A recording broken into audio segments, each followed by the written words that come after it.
It's Hurry Forest. The animals here do tend to be pretty shy and they do like to hide, so you gotta keep a lookout for them throughout the trees and bushes throughout here.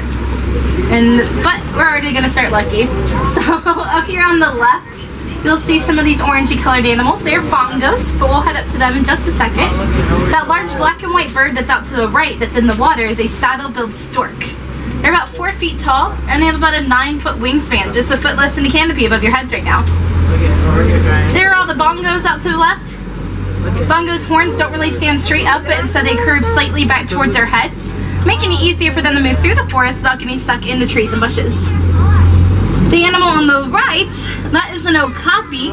They have some really distinctive stripes on their back legs, almost looks like they're wearing zebra pants, but they're not related to zebras at all. They're actually one of the only known relatives to giraffes. They have a prehensile tongue like giraffes do, so they're able to grasp at things with their tongue, almost really like a finger, helping them grab the leaves off the trees and bushes in the forest. The okapis and the bongos are both very good at hiding. Bongos get a nickname where they're called the ghosts of the forest, and okapis were not really discovered in Africa by Western settlers until about 1901. Before that, they were just thought to have been a myth. And we saw a lot right at the beginning, so we're going to keep going a little further through the forest, see what else we can find around up here.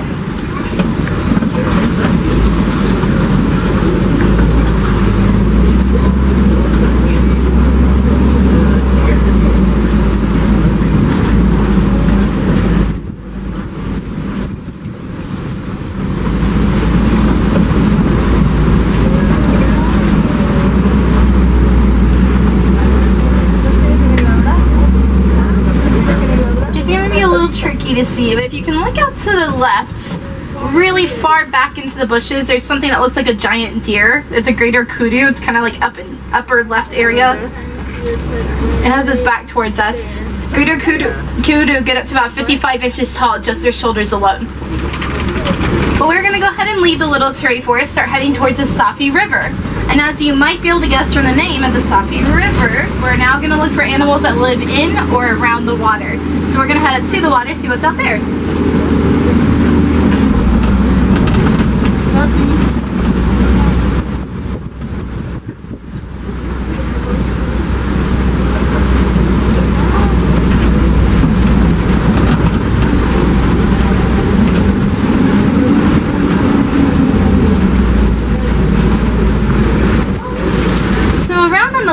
You're going to see a bunch of these really large white birds. They're called pink-backed pelicans. Looks like they're all mostly at the other island. I know at first glance they don't really look too pink, but they do turn pink during mating season, so that's how they get their name. But it's not their feathers, it's their skin that will turn the pinkish color, almost like they're blushing. The pouches that come down from pelicans' beaks is actually called a gauler sac. They can use their gauler sacs to cool down their bodies if they need to. They can actually stretch it over their neck. It almost looks like they stick their neck out through it. And it helps expose the blood vessels inside their gauler sacs to help with cooling down their bodies because the air can go over those blood vessels. We are going to cross over a bridge in just a moment. Just make sure everybody is still staying fully seated here. Please, no standing. Big reason why is because as we're crossing this bridge, out to the left are Nile crocodiles. You can tell they are crocodiles, not alligators, because even with their mouths shut, they have a very toothy grin with the forked tooth sticking all the way out. They are able to weigh as much as about 500 pounds, and they can eat about half their body weight in just one meal. So it does mean that 500-pound crocodile would be able to eat about 250 pounds worth of food at one time. But they don't really have to eat all the time. What they're going to do instead is have that large meal, and then they're even able to go a couple months before they really have to eat again. But though those crocodiles are, of course, some pretty dangerous animals, they can be really gentle whenever it comes to their young. So whenever it's time for their little ones to hatch, they're going to roll their eggs around in their mouths to help soften up the eggshells and make it easier for them to hatch. This time up here on your right, you're going to see a really large tree that kind of looks like it's upside down. It does get the nickname the upside down tree for the way it looks, but its real name is a baobab tree. Baobabs have a sponge-like texture on the inside that holds a very large amount of water inside them, so they are extremely useful for animals, especially during droughts. They can pierce the bark with their tusks or horns, and it helps give them water when there's none in their home at the time. So because of that, it does gain a second nickname, where you can also call it the Tree of Life. And now we're entering the savanna. We're also called the Serengeti grasslands. Up here on this overlook where we are, it's actually one of my favorite views out in the reserve. I think that's one of the best views out here, especially with those giraffes right there. So let's try to go get closer to them. But before we get up to the giraffes, just over to the right, you're also going to see zebras right at the bottom of the hill here. There they are. A group of zebras like this is called a dazzle, so that's a dazzle of zebras. These are specifically Hartman's mountain zebras. One way to know that right away is because their stripes don't go across their bellies. Most zebras do, just not mountain zebras. They also have smaller hooves to make it easier for them to walk up and down mountains, and thicker stripes on their hindquarters. And here's the male giraffe specifically. He's really tall. They are first born at about 6 to 8 feet tall, but they will continue to grow until they're about 18 to 20 feet tall. George there is really close to that 20 feet tall. Looks like he doesn't even have to try to reach those leaves. Hopefully we'll see some of the babies around so you can see the big difference between their heights. He is a Maasai giraffe. You can tell because he has very messy like spots in their patterns, whereas reticulated giraffes have clean, crisp lines around their spots. So pretty easy to remember if you think about it as messy for Maasai. Let's see if there's any others we can get pretty close to out ahead.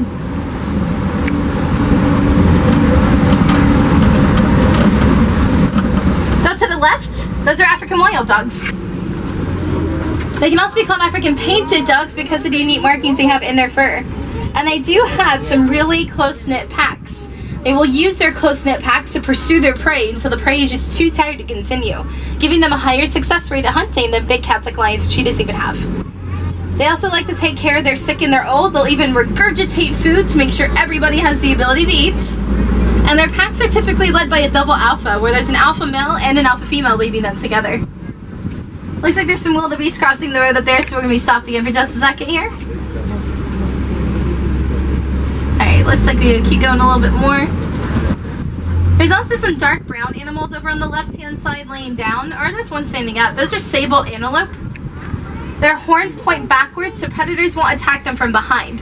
The sable antelope are also really athletic animals, so you can usually find their shaped logos and symbols for athletic companies. And the wildebeest are these grayish animals up here.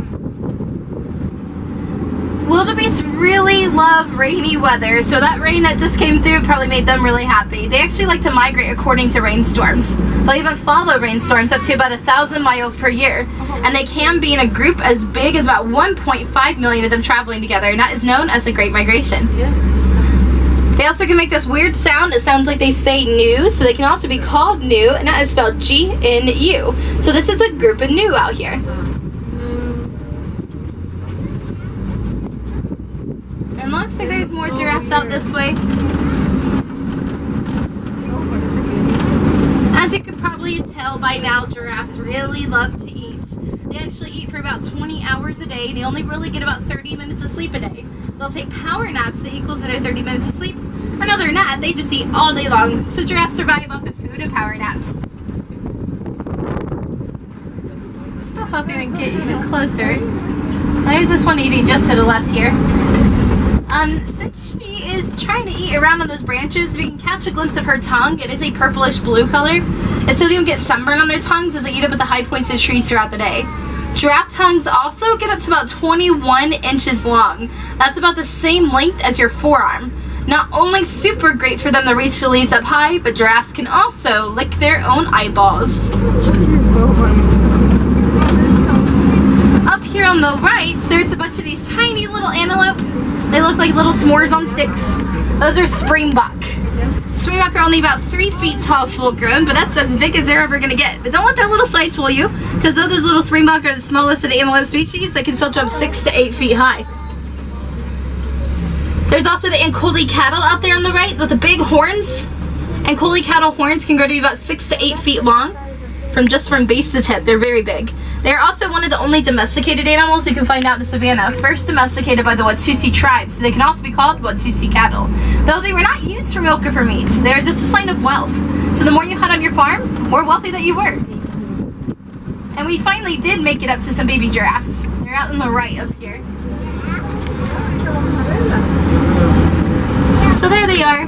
That's how short they are compared to the others. But again, they're about actually right now they're probably about 8 to 10 feet tall now. They have grown a little bit. But we're gonna go ahead and start heading a little deeper into the savannah. Let's see what else we can find around up there.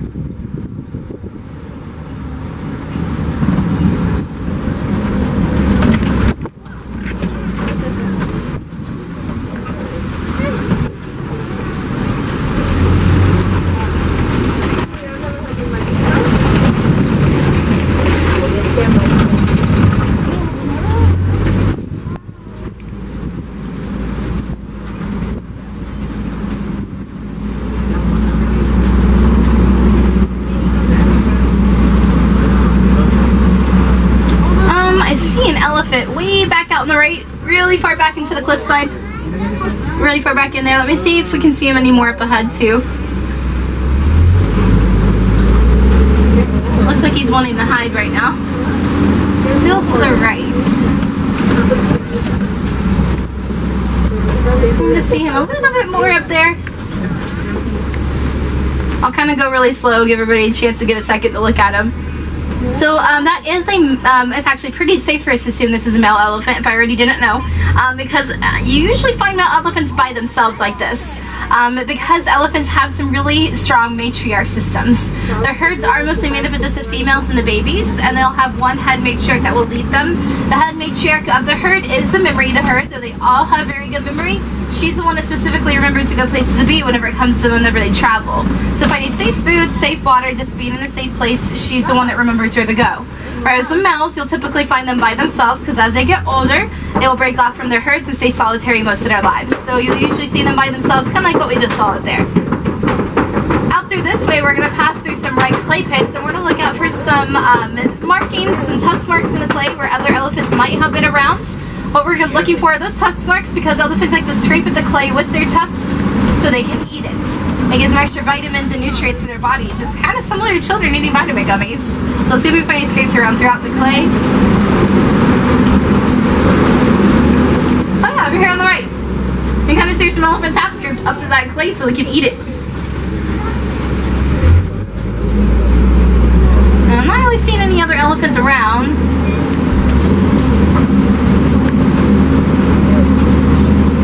So typically whenever you do see elephants though, they might look really dirty. That's just a way for them to take care of their skin. Elephants do have some really sensitive skin and they are able to get sunburned just like we do.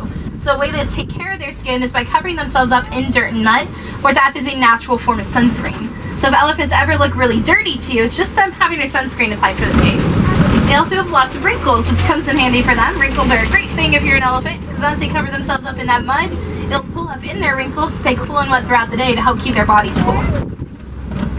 There's another giraffe out to the right here. Lots of giraffes around. So of course we found this one eating as well. They just really, really love to eat.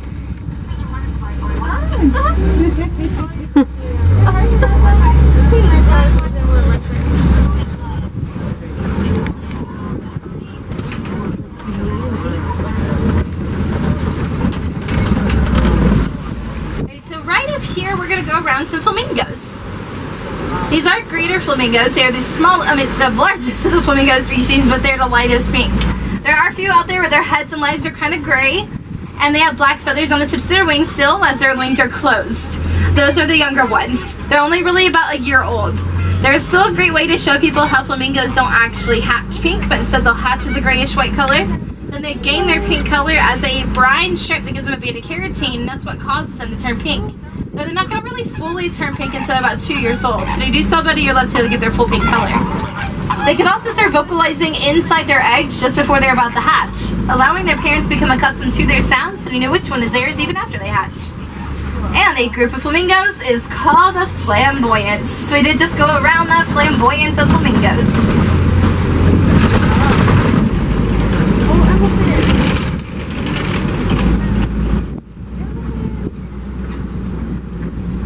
Alright, this area looks a little quiet too. Let's keep going. Actually, I think I saw something in the bushes up here. So over to the right, just around these bushes. There we go, there's white animals. They're one of my favorites. That's called a scimitar horned oryx. I think they're super cool. They can go about 9 months without having a single drop of water to drink. They eat a lot of vegetation that holds a lot of moisture, so they don't have to really go seek out water.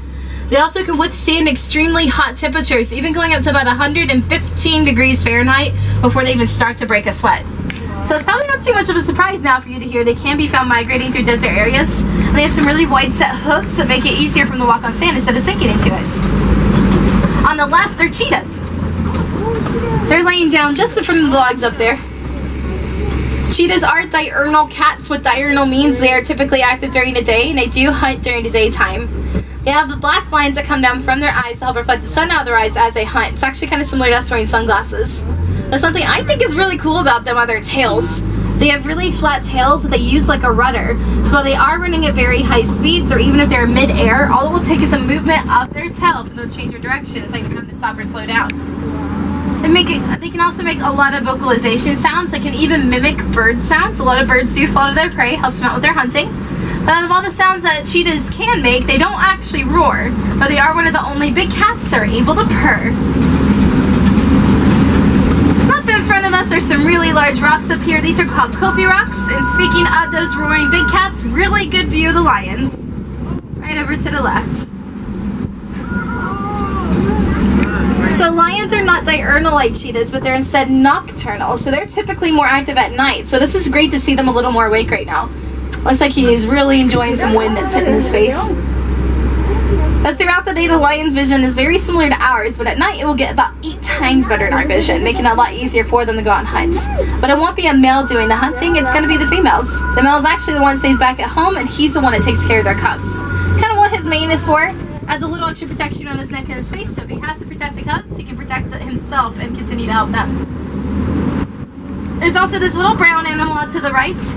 That's a bontabak. They're super unathletic animals, not able to run or jump very well at all. There's one other female lion up there sleeping still. That's the more typical view to lions during the day. They will sleep for about 18 to 20 hours per day. They're really big fans of the cat naps. And she's getting some nice sun on her right now too. They might seem pretty quiet where they're just lounging around right now, but they can be really loud when they want to be, because a lion's roar can be heard up to about 5 miles away. Out this way, keep looking out to the left because you're also going to see warthogs. So warthogs do have warts, just like their name tells you. They're really big padded spots on their faces that provide protection for their face. All the burrows in that area have been made by Dun-Su. They are the largest burrowing mammal. They make those burrows with their 2 pairs of tusks, then they back up into them so their tusks point outward so they can protect themselves. You'll see some ostriches out to the right. Ostriches have about a 9-foot wingspan, but they're sadly a little too heavy to fly. Instead, they can run up to about 35 miles per hour. All 3 of them are females. You can tell because they have gray feathers. Males would have black feathers instead. And those are ostrich eggs on the ground out there. A single one of those eggs can equal to about 2 dozen chicken eggs. And they have some really strong shells. A full-grown human man could stand on one of those eggs and it would not break. But we are going to start leaving the savannah and making our way into Magadi Glen. In the Magadi Glen, we're going to pass the Warden's Post, which is located on the edge of the reserve. So we are getting a little closer up to the village and unfortunately towards the end of our safari. As we continue through here, we're going to look for one more animal. We're actually going to look for goats. Nigerian dwarf goats specifically. And I'm sure you probably were not expecting me to say goats after all those cool animals that we saw. But the little goats out here are really cute and small, but they are also a huge help. So you'll see them right up here on the left.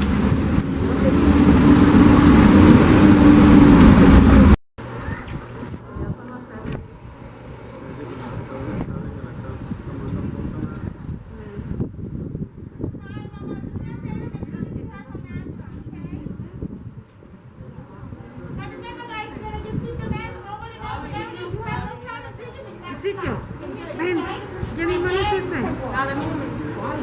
Ese chiquito que van a poner en el próximo.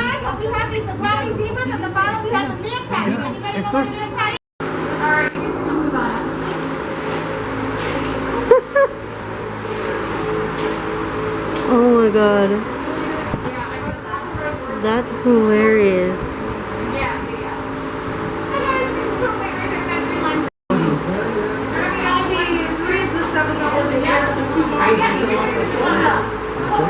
It's going to be one of the 6 points, so if you guys head down the trail, there may be more on the other side, I'm not sure. They've been moving around since it stopped raining. We also have a bachelor before it's all nails down there.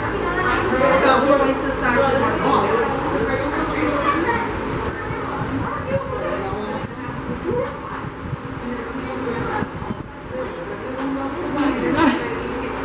That is so funny.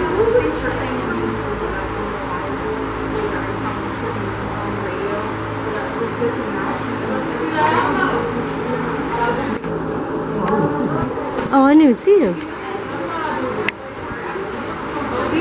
She looks mad.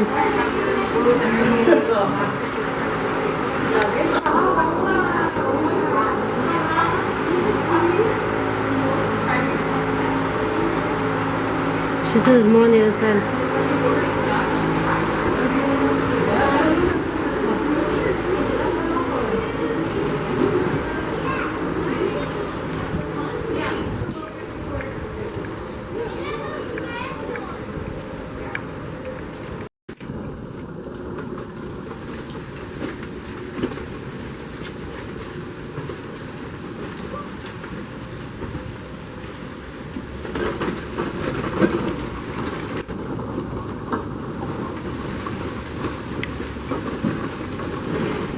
Look over here, to your left. See it? Yeah. It's not gonna eat.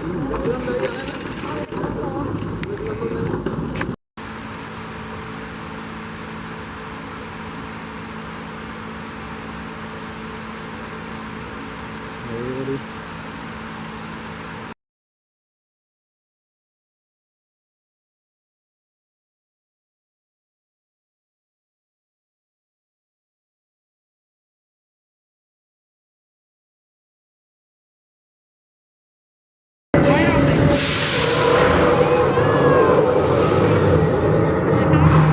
What's the thing?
This is secret.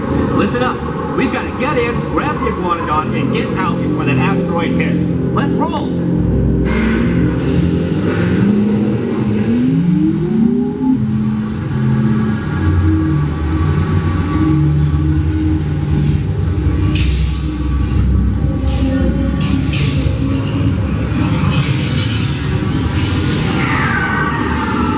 Okay, now, let's go get that dino. Computer, what are you tracking? Styracosaurus. Not our dino. Warning, meteor shower in range. Just little one. Oleoramus.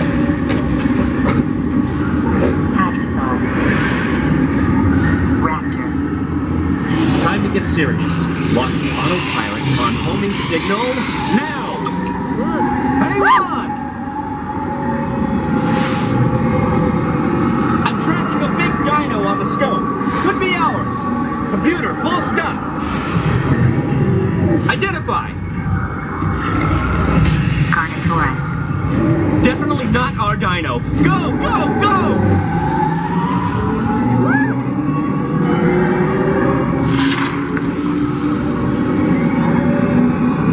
Another big bang coming up. Computer, slow and identify. Sauropod. Still not our dino, but at least this one's a vegetarian.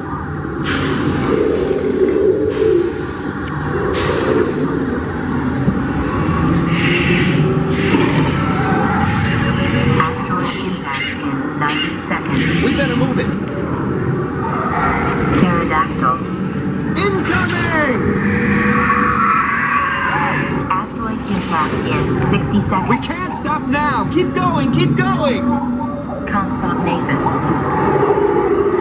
Computer, what's happening? Loss of traction.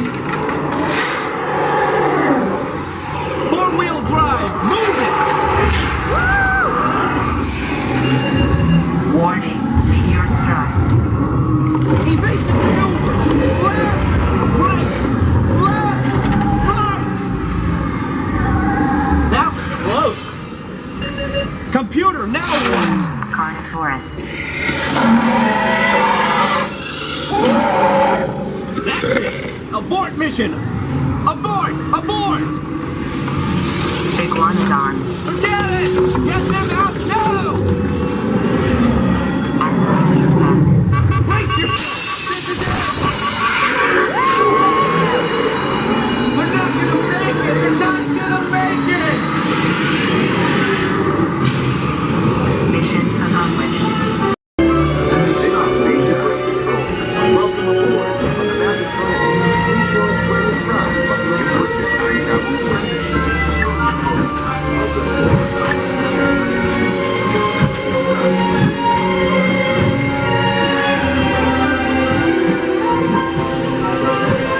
purchase may have now locate the monitor overhead to the right. Make sure your face is clearly visible and wait for the flash.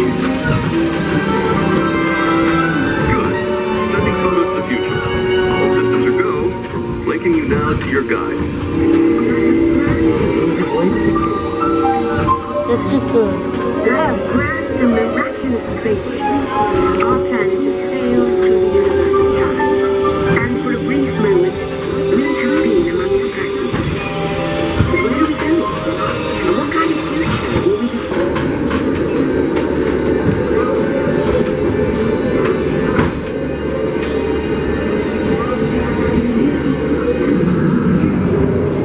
It takes 15,000 years to come up with the next bright idea. Recording our knowledge on cave walls. There was only one small problem. When we moved, the recorded knowledge stayed behind.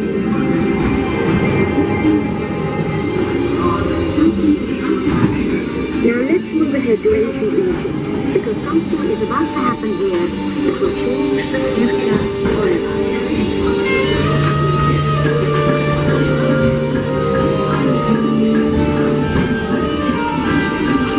This unknown Egyptian pounding reeds flag is inventing papyrus, a sort of paper. Papyrus in turn creates better record keeping, plans, designs, and unfortunate mishaps. But it also brings with it the dawn of great civilization. At this point, each civilization has its own form of writing, which none of the others can understand. But the Phoenicians, who trade with all of them, have a solution. They create a simple common alphabet, adaptable to most languages. Remember how easy it was to learn your ABCs? That's the Phoenicians. They invented this culture. First, they established public schools, and then began teaching them trivial something called mathematics. And with that comes mechanical technology and the birth of the high-tech life we enjoy today.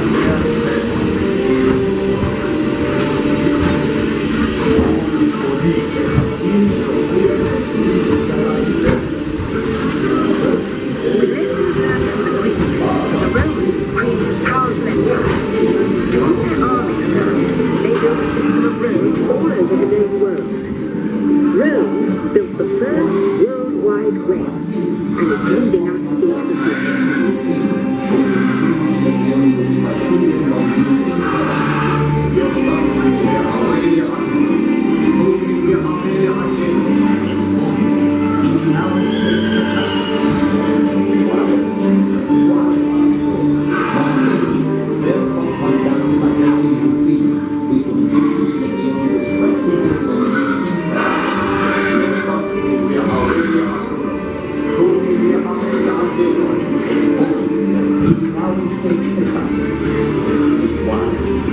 But then we hit a roadblock.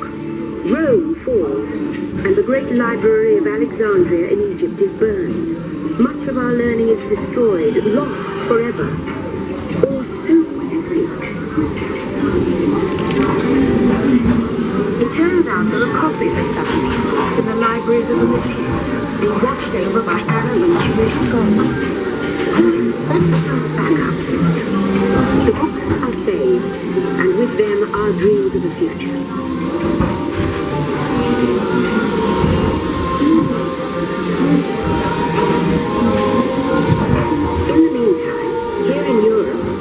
toil endlessly recording books by hand.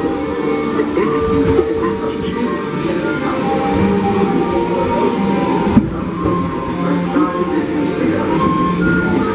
In 1450, Gutenberg invents the movable type printing press.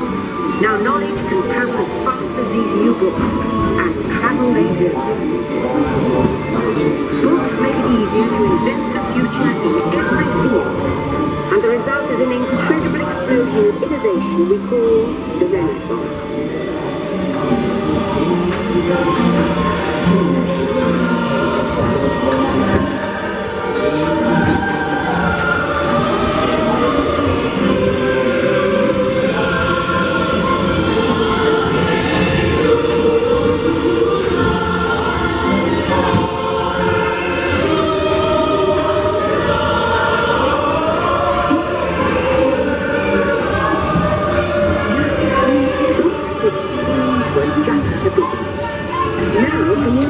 Technology races headlong into the future.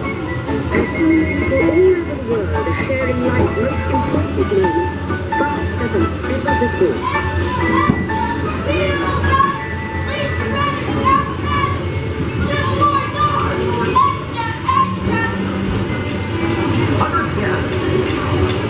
To witness the driving of the Golden Spike.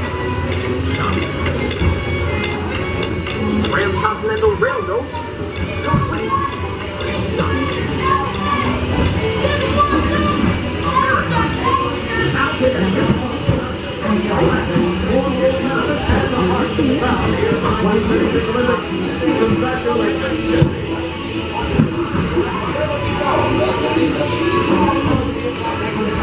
and be off on another gold medal run.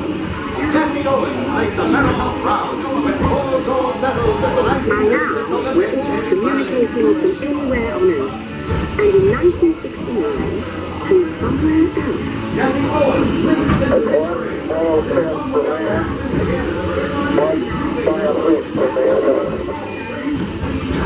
To send a man to the moon, we had to invent a new language, spoken not by man, but by computers. At first, very large, very expensive computers,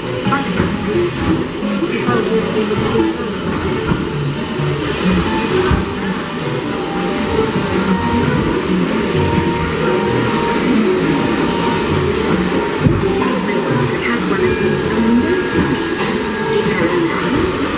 and this one's not. They're as big as a house.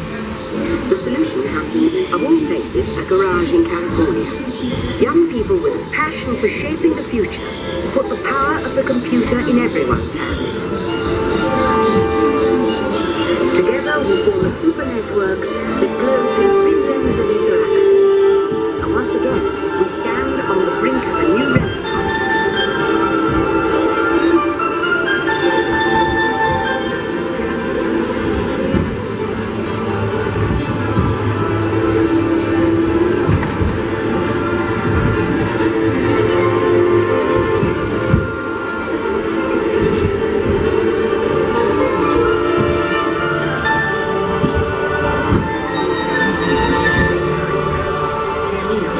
After 30,000 years of time travel, here we are, a truly global community, poised to shape the future of this, our spaceship Earth.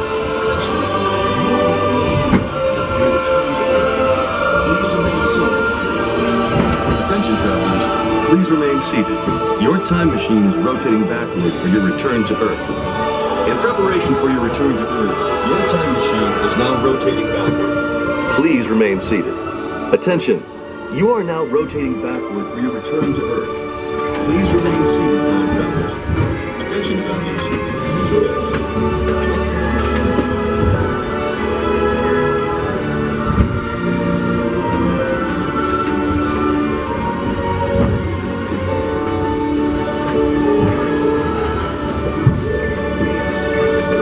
For the first time in history, all of us can have a say about the kind of world we want to live in. The choices we have made for the past 30,000 years have been inventing the future one day at a time. And now, it's your turn.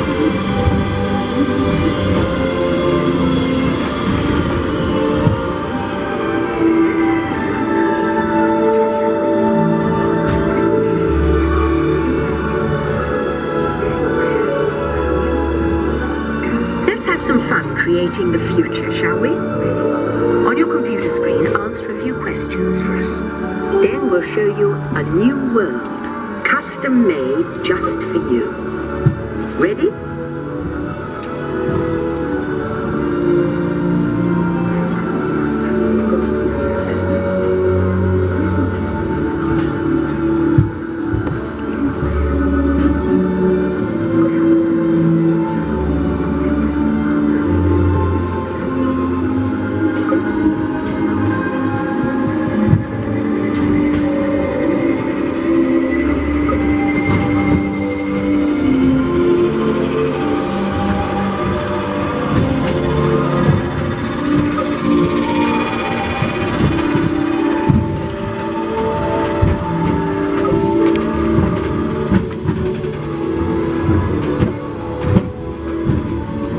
Well done. Now, along with your answers, let's add in some amazing new technology that we happen to know about.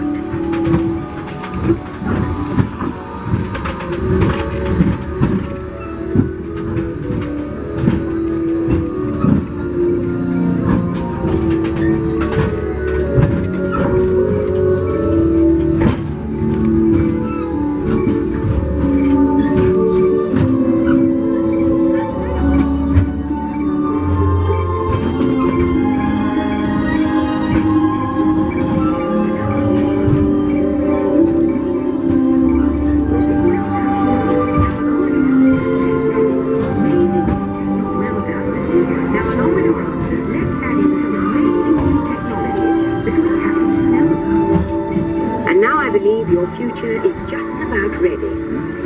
Let's take a look, shall we? Welcome to the future. Or should I say, your future.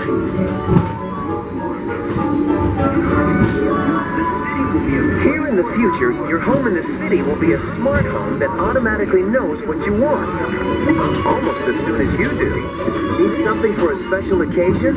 Your closet comes equipped with a computerized personal shopper that helps you purchase a custom-made outfit, even if it's for today.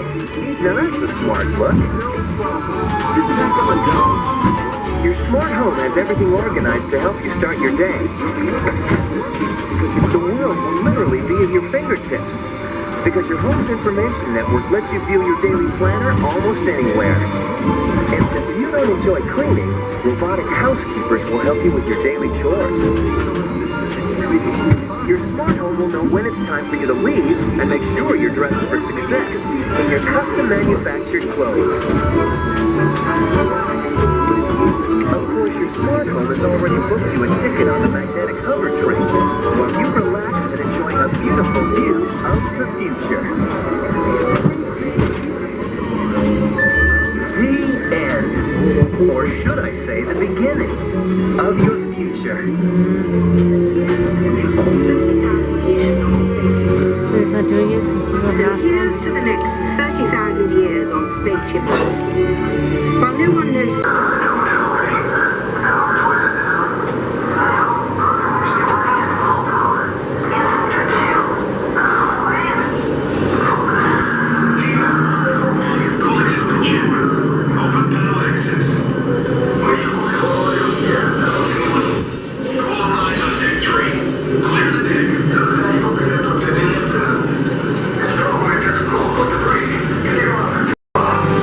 This is Black Leader. I hear you're a fine-looking group of recruits. Well, no time to waste. Let's get you on your way to the General. Stand clear. Deck doors opening now. Hurry. All recruits to transports. No need for safety gear. It'll be a smooth ride. Ground crews. Deck is in motion. Recruits crossing to transport. Initiate pre-flight sequence on Deck 3 for Picard.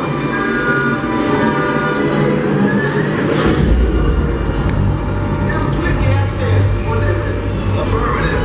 Deck 3, you are clear to launch. Squads, we're rolling up. Picard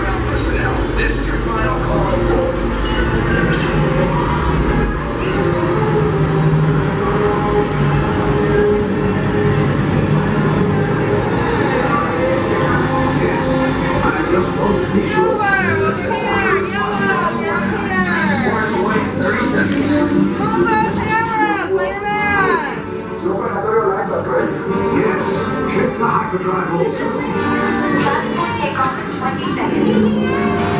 Hyperdrive to run it down ready for you. Good. Airspeed sensor. Thank you, Nina. Black Leader, are you and your team ready? Affirmative. Engines are hot. Red 2, Blue 5, report. Red 2, check. Blue 5 standing by. Engage repulsors and hold on, recruits. More ships, launch.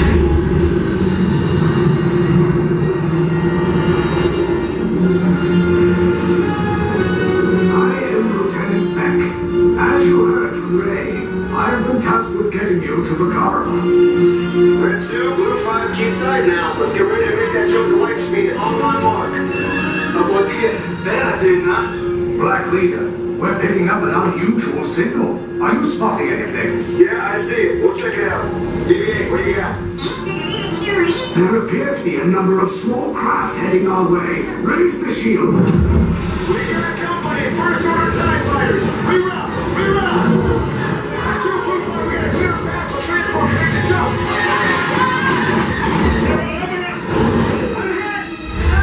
We lost Red 2, more incoming.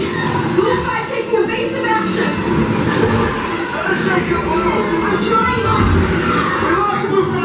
I'm gonna try to drive them away. Copy that. Get us clear so we can make the jump. Be ready. You won't have much time. Where are all those TIE fighters coming from? Star Destroyers. Get out of there. We can't. We're caught in a tractor beam. It's pulling us in. I look at some friends and make this a fair fight.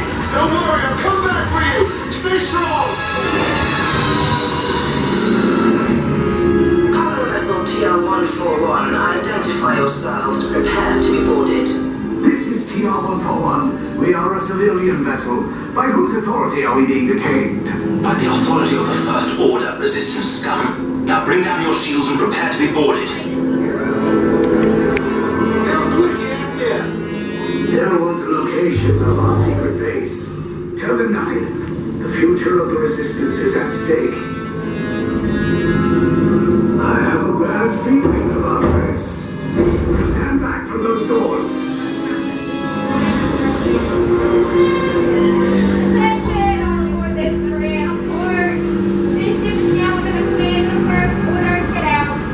Come on.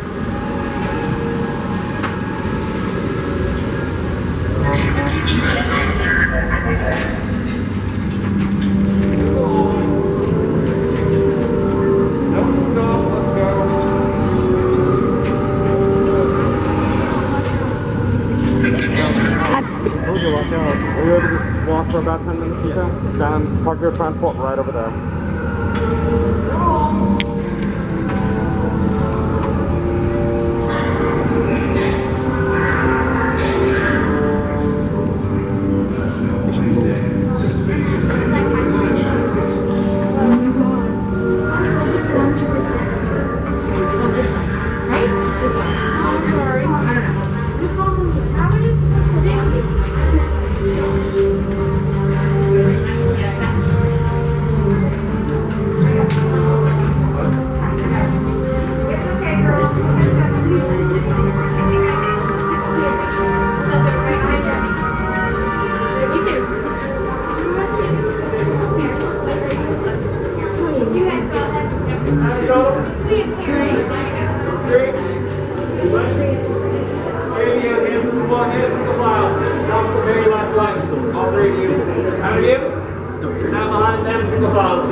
This side will follow me first, then this side will follow behind them.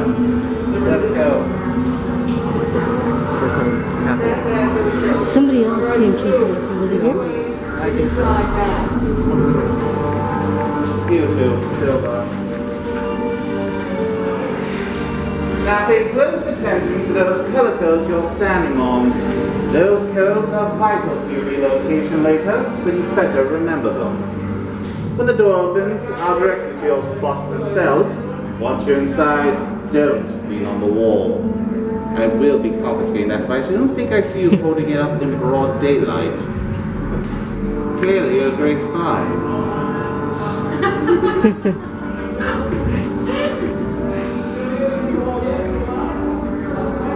I have nothing to say. Now the rodents walk, get in. Grab your next silver, let's go.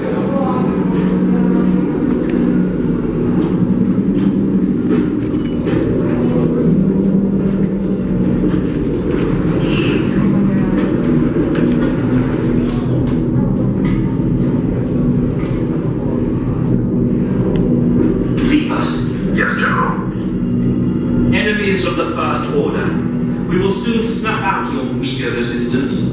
You chose the wrong side, and now you will pay. The Resistance prisoners. You have what I want. You know the location of the secret base, and I will take it from you. We're needed on the bridge. Keep the prisoners here. I will return to finish this personally.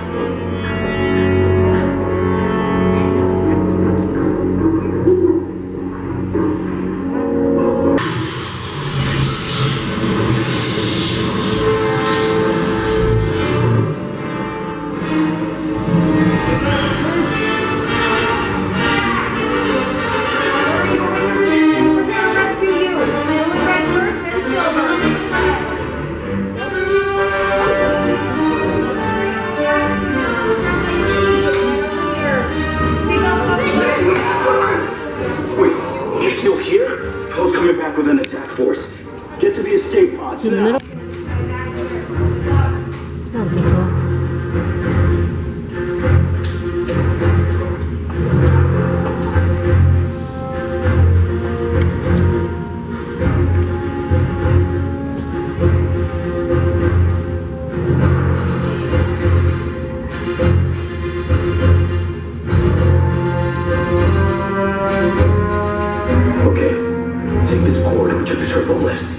Down to the escape pod base. Those droids are programmed to return you to Batu.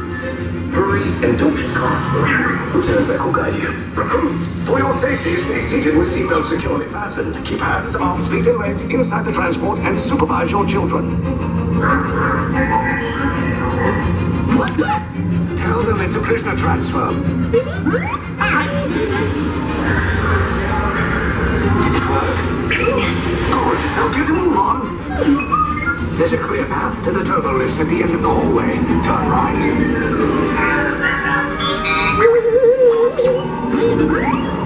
A probe droid. You're lucky it didn't spot you. Take those turbo lifts and stay out of trouble. You're not authorized. Wait, it's over the pressure. Your operation is Cover is blown. Find an alternate route. Who picked these two droids anyway? Prisoners not seen or left the team. Fire! Take cover, recruits! If anyone's packing a blaster, now's a good time. The escape pods just below us! Wait, why are you going up? I said down! Up is bad! Up is real bad!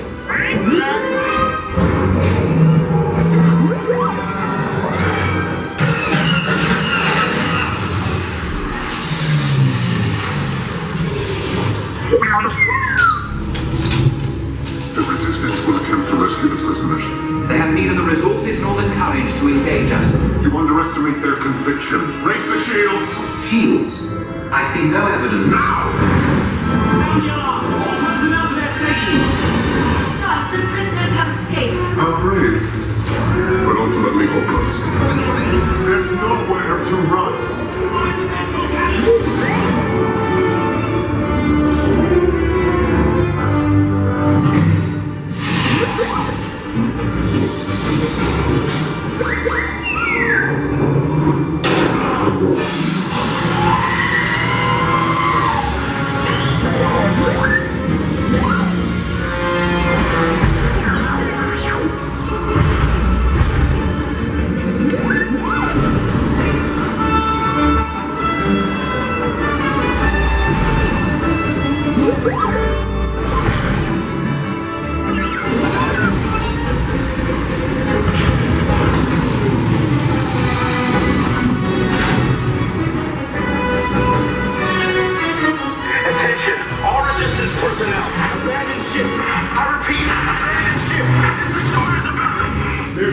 escape.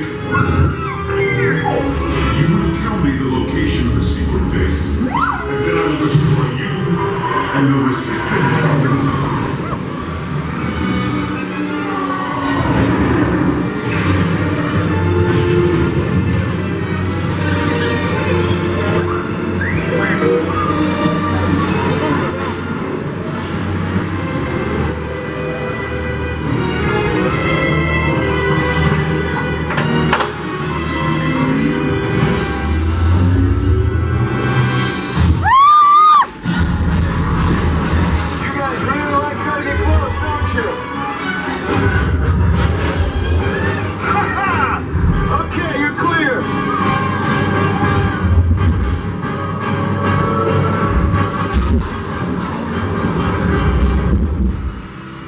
Your escape pods came in a little off target.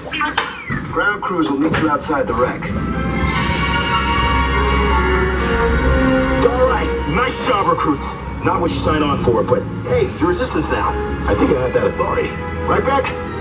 Where's the lieutenant? I need eyes on Beck. I know, scan for his pod beacon. Lieutenant Beck here. Beck! You're alive! I should hope so. Great job, recruits. Thanks to your heroism, the location of the Resistance base is secure. Bravo! Yes, R5, you too.